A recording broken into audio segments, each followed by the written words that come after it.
பழைய patient Simon செபஸ்டியனை discharge பண்ணுங்க, புது பேஷண்ட் அண்ணாமலை ஆட்டுக்குட்டி அண்ணாமலைய அட்மிட் பண்ணுங்க.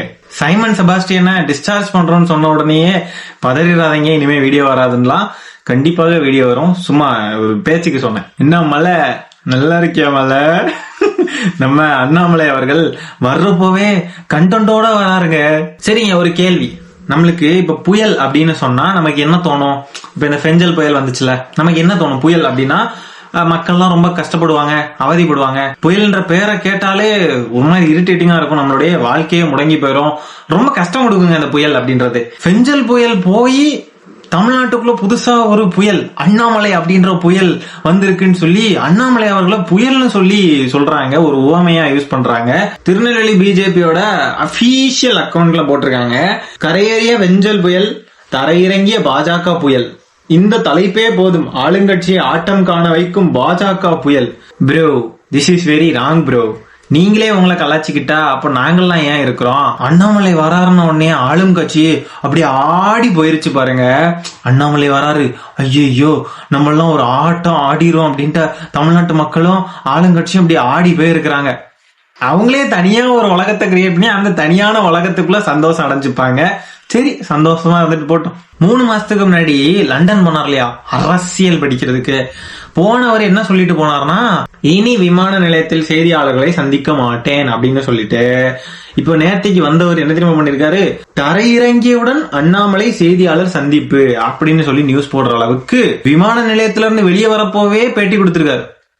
சீமானனுக்கும் இவருக்கும் 2 பேரும் ஒரே தராசுல வச்சா கூட கரெக்டா பேலன்ஸ்டா நிப்பாங்க போல இருக்கு, கொஞ்சம் கூட மேல கீழே போகாதுன்னு நினைக்கிறேன். அரசியல் மேடை திமுகவுடைய மேடை எப்படி இருக்கும்னா, ஸ்டாலின் அவங்க இருக்கிறாங்கன்னா ஒரு பேப்பர் கையில இருக்கும். மத்திய அரசு திட்டியா 1, வடக்கு தெற்கு சொல்லிட்டியா 2, ஹிந்தி திருப்பி பேசிட்டியா 3, எல்ஐசியில யாரோ ஒருத்தர் ஹிந்தி லெட்டர் எழுதுனா போட்டுட்டியா 4, நாமளே அனுமதி கொடுத்துட்டு கையெழுத்து போட்டுட்டு நாமளே இல்லைன்னு சொல்லலாமா 5.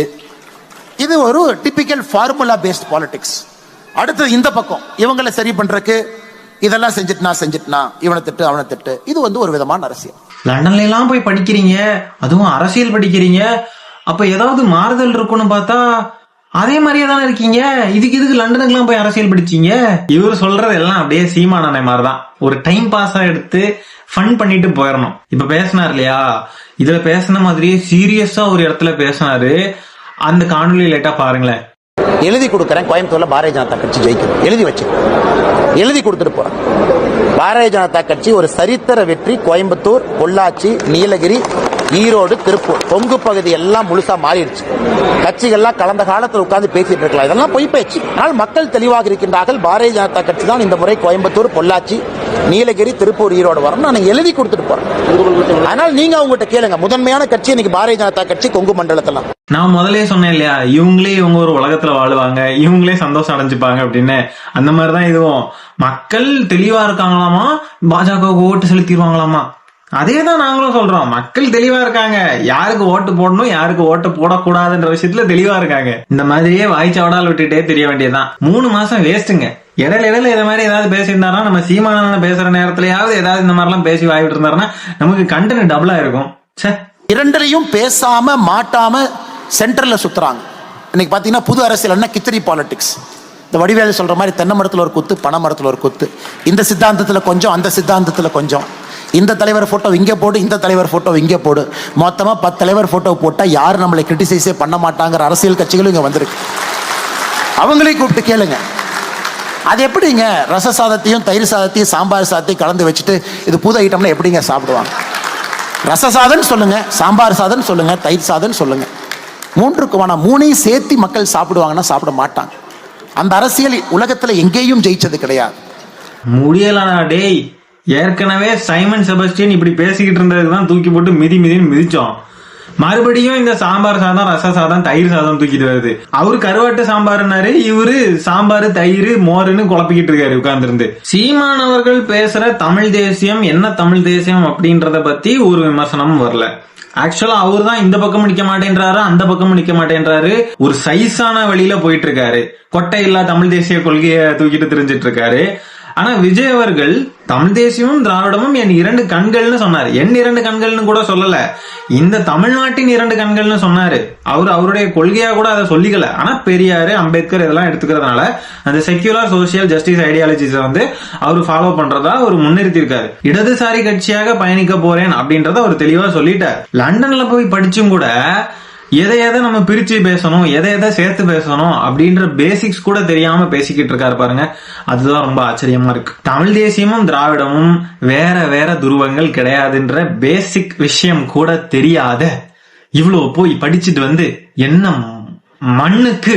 ஆனா மலையவர்களே, நம்ம தமிழ்நாட்டு மக்கள் எல்லாருமே சாம்பார் சாதமும் சாப்பிடுவோம், தயிர் சாதமும் சாப்பிடுவோம், ரசம் சாதமும் சாப்பிடுவோம், எல்லாத்துலயுமே உப்பு போட்டு சாப்பிடுவோம்ல. நீங்க உப்பு போட்டு தானே சாப்பிடுறீங்க. நீங்க லண்டனுக்கு போய் படிங்க, நீங்க மார்ஸ்ல கூட போய் படிங்க. மார்ஸ்ல படிக்க முடியாதோ, சரி எங்க வேணா போய் படிங்க. ஆனா நீங்க என்ன பண்ணனாலும் தமிழ்நாட்டுக்குள்ள ஒரு மத பிளவுவாத அரசியலை நீங்க முன்னெடுக்கிறத தமிழ்நாட்டு மக்கள் என்னைக்குமே உங்களுக்கு ஆதரிக்க மாட்டாங்க, வாக்கு செலுத்தவும் மாட்டாங்க. ஏனென்றால் இது பெரியார் மண், இது திராவிட மண். ஆனா ஒரு சீட்டு கூட ஜெயிக்காம எப்படா இவ்வளோ தைரியமா நீங்க எல்லாம் இவ்வளோ அப்படி ஒரு கெத்தா பேசுறீங்க? சைமனா இருக்கட்டும், அண்ணாமலையா இருக்கட்டும், எல்லாருமே அப்படிதான். ஒரு சீட்டு கூட ஜெயிக்க வைக்கல. தமிழ்நாட்டு மக்கள் யாருமே நம்ப மாட்டாங்க உங்களை எல்லாம். ஆனா வாய் மட்டும். இன்னொரு சூடான செய்தி இருக்கு மக்களே, என்ன தெரியுமா? எச் ராஜா இருக்கார் இல்லையா, எச் ராஜா, அவருக்கு 6 மாத சிறை தண்டனை வழங்கியிருக்கு கோர்ட்டு. எதுக்கு தெரியுமா? பெரியார் அவர்களுடைய சிலையை உடைப்பேன் என்று தில்லாக திமிராக கூறியதற்கும், திமுக எம்பி கனிமொழி அவர்களை தரக்குறைவாக ஆபாசமாக விமர்சித்ததற்கும் சேர்த்து 5000 ரூபாய் அபராதம் மற்றும் 6 மாத காலம் சிறை தண்டனை விதித்தது நம் சென்னை சிறப்பு நீதிமன்றம். ஆனா மக்களுக்கு நிறைய டவுட் எழும்புதுங்க. என்னன்னா, கரெக்டா அண்ணாமலை அவர்கள் வர்றப்போ எச் ராஜாவுக்கு இப்படி ஒரு பிரச்சனை, எனக்கு என்னமோ இவன் மேலதான் சந்தேகமா இருக்கு அப்படின்னு சொல்லி அண்ணாமலை அவர்கள் மேல சந்தேகம் இருக்கிறதாக மக்கள் நிறைய பேர் தெரிவிச்சிட்டு இருக்காங்க. ஸ்டெர்லைட் கம்பெனியை விடுங்க, யார் நடத்துறாங்க விடுங்க, we are not bothered. இன்னைக்கு ஒரு ஸ்டெர்லைட் நிறுவனத்தை மூடியதுனால இந்தியா ஒரு பெரிய மேலை நாடின் மீது காப்பரை வாங்க வேண்டிய நிலைமைக்கு இந்தியா தள்ளப்பட்டிருக்கிறது. இன்னைக்கும் பாத்தீங்கன்னா ரோடு போட்டா எதிர்ப்பு, இது போட்டா எதிர்ப்பு, அது போட்டா எதிர்ப்பு. டங்ஸ்டன் மதுரையில எடுத்தா கண்டிப்பாக 10 பிரச்சனைகள் அது இருக்கு இல்லைன்னு அது சொல்லவே இல்லைங்க. கண்டிப்பா இருக்கு.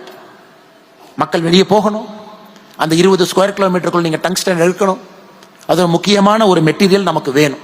அதுல வேலை வாய்ப்பு இத்தனை பேத்துக்கு வருது, இதுல பிரச்சனையானாலும் இத்தனை பேத்துக்கு வேலை வாய்ப்பு கிடைக்குது. எதற்கெடுத்தாலும் எதிர்ப்பு எதிர்ப்பு எதிர்ப்பு என்கின்ற அரசியல் மட்டும். அதான் மத்திய அரசு நேற்று ஒரு தன்னிலை விளக்கம் கொடுக்க வேண்டிய நிலைமைக்கு போயிட்டாங்க. இதுதான் பிஜேபியின் உண்மை முகம். ரீஎன்ட்ரி கொடுத்த முதல் நாள்லயே அவங்களுடைய அஜெண்டா என்னன்றத அண்ணாமலை அவர்கள் ஒத்துக்கொண்டார். இவங்க மனநிலைய பாருங்க.